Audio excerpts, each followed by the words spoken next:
La nuit des chercheurs. Bonsoir les amis et bienvenue à votre émission préférée, présentée par votre dévoué Lucien Delamotte. Ce soir, nous allons tenter de vous présenter succinctement Joren Sonck. Joren Sonck, fils de Sonck père et de Sonck mère, est un jeune chercheur. Mais attention, ce n'est pas un chercheur comme les autres. Pourquoi, me direz-vous? Eh bien parce qu'il ne porte ni lunettes, ni blouse blanche et encore moins les cheveux longs. Enlevez les cheveux. Enlevez-moi ces cheveux. Bien. Un bec benzène? Il n'en a pas l'usage. Non, Joren n'est décidément pas un chercheur comme les autres. Sachez bien que comme tous les gens du Nord, notre ami n'a pas d'humour. Ah, ça me fait pas rire du tout, ça, hein. Il nous vient directement des Pays-Bas, pays des tandems, des tulipes, des moulins à vent et des sabots en bois.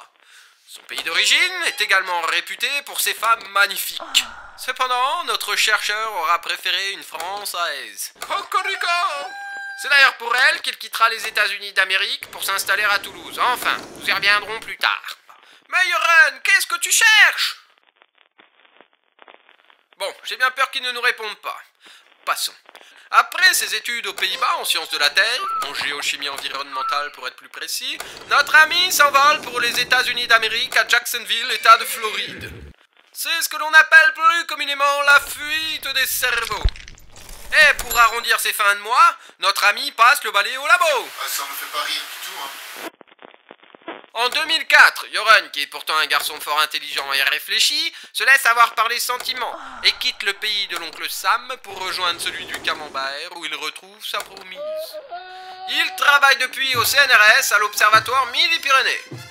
Il y met en œuvre ses compétences en chimie pour mieux comprendre l'impact de l'homme sur son environnement.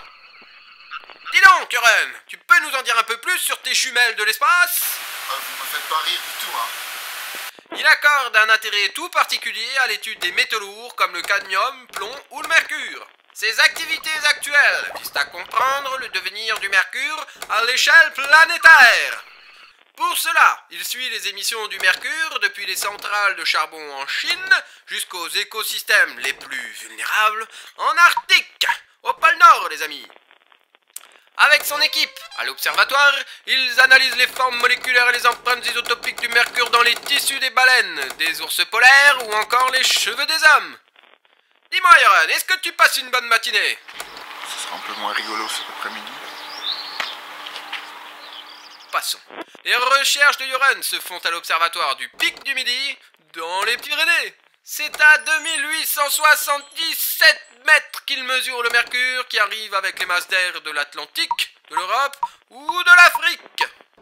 Ce site pristine, donc en dehors de l'influence de l'homme, sert comme référence européenne pour la présence naturelle du mercure dans l'atmosphère. Enfin, vous aurez compris, notre ami s'occupe de la planète et c'est tant mieux. Un grand merci, Joren. Bonsoir.